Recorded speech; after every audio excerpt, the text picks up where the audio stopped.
Ɲɛ ɲininkali min kɛ ko ni mɔgɔ min muso caman b'a bolo an b'a da muso naani la dɔrɔn parce que n'an ko muso caman silamɛya ye dan de kɛ muso furu la. Ni mɔgɔ min misali la muso naani bɛ e bolo mais i ka muso laban ko hali ni o don tɛ don min ye i bɛ to ka taa ale fɛ a hara ka don tɛ don min ye i bɛ to ka taa ale fɛ. Bon, ni dilan tɛmɛna i na a cɛ donda ni dilan tɛmɛna i na a cɛ donna ka don tɛ min ye ko o bɛ furakɛ cogo di. Bon, dɔnkɛbaaw y'a yira muso a don tɛ don min ye ni e taara ni dilan tɛmɛna i na a cɛ n'a don tɛ i bɛ min fɛ min don ye muso min t'a ye don ye i y'o de tɔɲɔ i bɛ kɔ fila dɔw la kelen de kɛ i n'a fɔ dɔntigi ye tiɲɛ la e de ka don de mɛ n taara karisa fɛ n sera ma yafa ma i ka hakɛ de do i tɔɲɔra n y'a ɲini fɛ i ka yafa ma ni sera ka nin kɛ i bɛ nin kɛ n'a yafari ma o y'a bannen u bɛ fura filanan nin fana don na se nin fana ma k'a sara nin fana don laban in fana don ye don min ye i bɛ bɔ ye ka na i bɛ se nin fana ma k'a sara ninnu fila dɔw la kelen de bɛ bɔ a ka junubu la i ma i n'a sigi ka yafa ɲin'a fɛ ou bien i n'a ka a ta in sara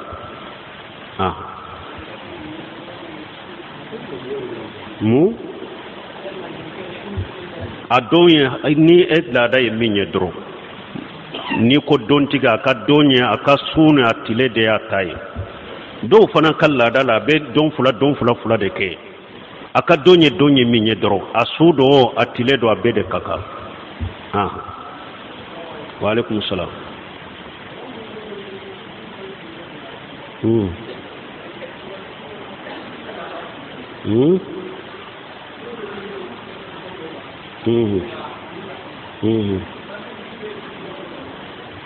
Bon, comme minnu b'u u sen fili kɔfɛ ka sali a bɛ cogo di bidiya do a tɛ bɛn silamɛya sariya kɔnɔ bidiya do ciden ko mana abdasa fi amruna haja ma laysa minhu fa huwa radd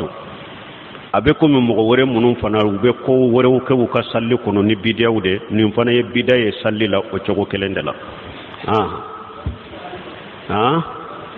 Allahu a'lamu ne ko bidiya do dɔrɔn a tɛ sali kɔnɔ bidiya do mais u ka sali sahalen na sahale to bɛ Ala de bolo wa alaikum salam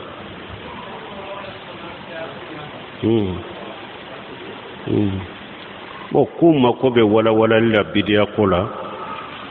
bon bidiya dɔnnikibaw ye taarifu min kara ni ma hudisa fi din bila dalili sarayi ko kura min n'a donna diina kɔnɔ delila t'a la kurana delila t'a la hadisa delila t'a la salafu ka taabolo la o de tɔgɔ ye ko bidiya ko kura diina kɔnɔ o de tɔgɔ ye ko bidiya ni bato cogo do diina kɔni do fɛn o fɛn de ni b'a kɛ ka baraji de ɲini n'a ye Ala fɛ ni bato de do diina ko de do k'o kɛ delila t'i bolo kurana delila t'i bolo hadisa delila t'i bolo salafu ka taabolo la o de tɔgɔ ye ko bidiya bidiya ye o de ciden ko man ahdasa fi amrina haja ma laysa minhu fa huwa radd a ko an ka ko min fɔlɔ nin ye silamɛya n'i ye ko kura don a la min t'a la i ka baara bɛ sagima baraji t'i ye silamɛya diina kɔnɔna la baarakɛlaw ye naani de mɔgɔ dɔ bɛ yen a ye baara kɛ baara kalasira Ala ye a bɛnna ciden ka sunna ma baarakɛla dɔ bɛ yen baara kalasila dusukun kɔnɔ mais baara in ma bɛn ciden ka sunna ma fula baarakɛla dɔ bɛ yen baara in kɛra ciden ka sunna kan mais a ma kalasi a dusukun na saba naaninan ye jumɛn ye sisan baara min ma kalasi Ala ye a ma kɛ ciden ka sunna kan nin baara naani baarakɛla naani min fɔlɔ nin ye fɔlɔ in sara bɛ fɔlɔ in dɔrɔn de ye a tɔ bɛ bololankolon de bɛ bɔ a la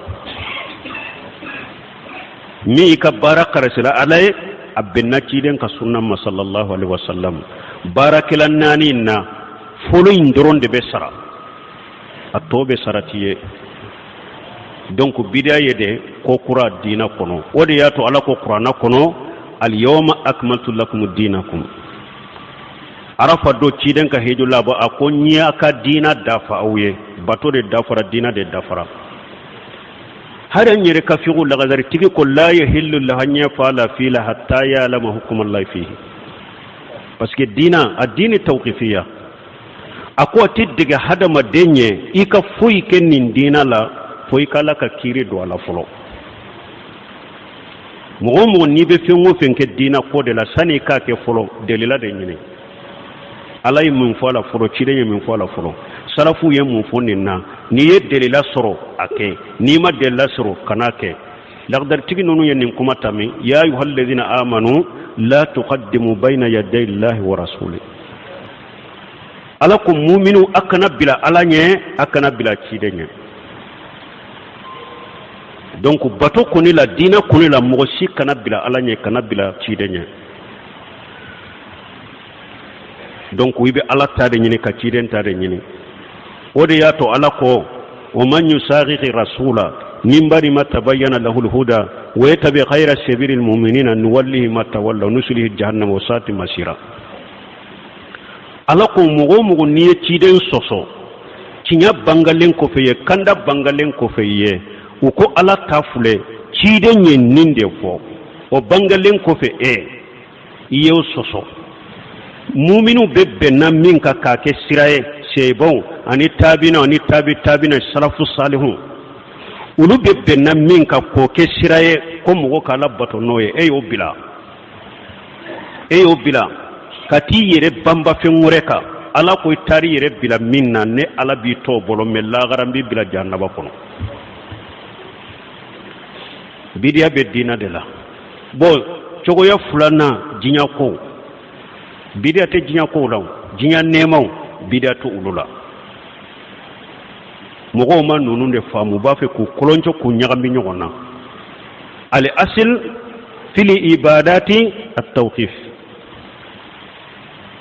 foy mo fenye baton ni dina ko de tawqif kana foy ke ni de lati bolo minye jinya ko ye wal aslu fil asiyai al hillu minye jinya ko ye wulu dagara bidiyate wulu la de jahiliya ni fendom baliya de do ni e ko maulidi e bidiya e sisa do ba fo ko ventilateur yere tunte ciden tilela mantoro tunte ciden tilela micro tunte ciden tilela ayye jahili de ete dina do yerew ute fenkele nyon dina ko de dafara me jiyan nema ma dafa bidiya be dina de la bidiya te jiyan nema wula ala ko al-yawma akmaltu lakum dinakum arafa do ciden ka hijula ba ko dina de dafara me tuma me qur'ana kono suratul nahl ala be aw nema wujate ako wal qayla wal biqala wal hamira litarkabuhu dina wa yaghluqu ma la ta'lamun ako so fali ba ani fali ne alayen nunun da awuye ko kauma masire anabe yereuka hari bi masiru ni yere nan ka few ni nema wala ne ala bina fewunda te munundo shawul silabun teme ko nin qaida akoy kan nin dode dina ko kana ni jiya ko nyagambi nyokona dina ko ni jiya ko te nyagambi nyokona ci de nyere anana madina abe shehe muslimu kono aya soro ube tamaro ibeta tamaro ce kande tige kayele tamaro muso ko kata sira la fo sanfe ni mo ke tamaro inte denke do yele tona jigito tamaro la do bese ka bigu seumbe kari ko be kari do be sayre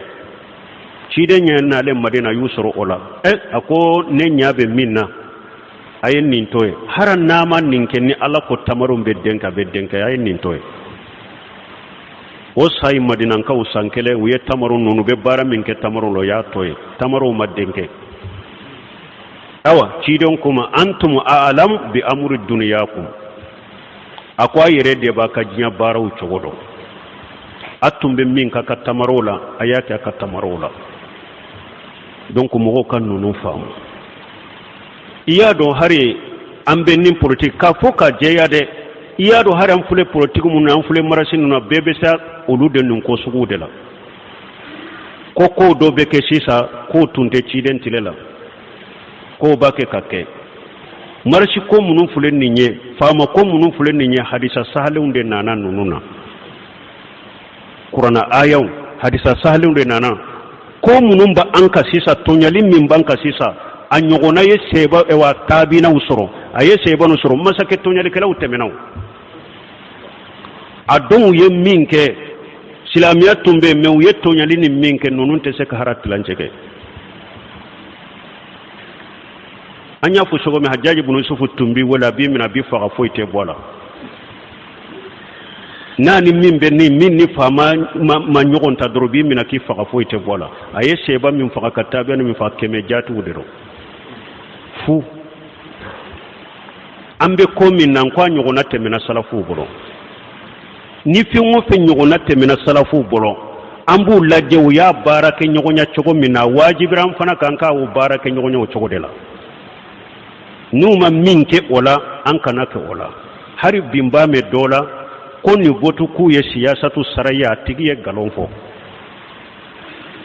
ni nye qawanin wodiya demokrati de taye marasiye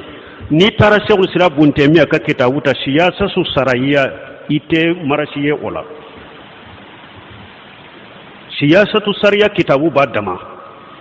politiki demokrati ta ba dama nin politiki munu fule ni te silamiya taye de nonu nye kafiriya ni munafiqiya de ani tonyali siyasatu saraya be ni nonu te kelenya bunte mi ayi kitabu dilaka silama famo kanka ke chogomi silama population kanka ke chogomi siyasatu saraya bunte mi aka kitabu be votu ta kono marasi ta kono nunu te siyasatu saraya te nunu ye qawani lo wadiya demokrati law de fulanka ninte siyasatu saraya de mogo kanu koloncho nyogona donc ambe mi fo bidiya ayen ninde dina ko bato ko fenwo fenye bato ko ni dina ko de na sabatira cide qur'ana hadisa sebon tabinaw ulu de katabulo be lajje ola woye minke chogo mi dina ko la amboke numa minke an kano doala me minye mikro ko we ube do ba fo ni ko mawlire e wa bidai ko qur'ana yere ama fara nyogon ka ciden tilelawo melle siri bala ciden tilela tumbe sabe kutabul wahaw ciden ka wahaw sabile kala tumbe le siri be qur'ana sabila ciden tilela odi ato sebo ye qur'ana faranyo gonka le siri bala madrasa munu fulen ne le siri bala ciden ka misiri de tunye kuma madrasa hadisa bekala aya bekala dina fi wo fe nye dona ciden ka misiri de kono o kala nyoro dilali mun fulen nye o yede kala nyoro yede dilali te komi bato jinya ko de do kandeme bato dola kandeme kalana ulube bato la nunun te bato la ulube be jinya nema udela madrasa u ka jo tafiju yoro ka jo nunun bebe jinya nema ude ala jinya nema munon kanye asini dina bato chogo te la hala kelena awa nun ko bidia be nin chogo de la bidia be dina de la adin tawqifiya fingo fenye dina de kana fenke ala ni de la tibolo me jinya ko la misali la sa ninne nana maulidi tigi man ko maulidi e bidia ama wajibi ne kan ka delila nati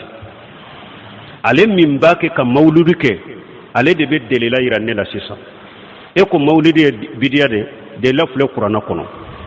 cide mauludu de lafle qur'ana kono ube mauludu de lafle cide ka sunna kono ube salafu salu mauludu de lafle ni salafu salu ye mauludu ke na ye delila nati bidia te mais na ma se ka delila nati du bidia babulo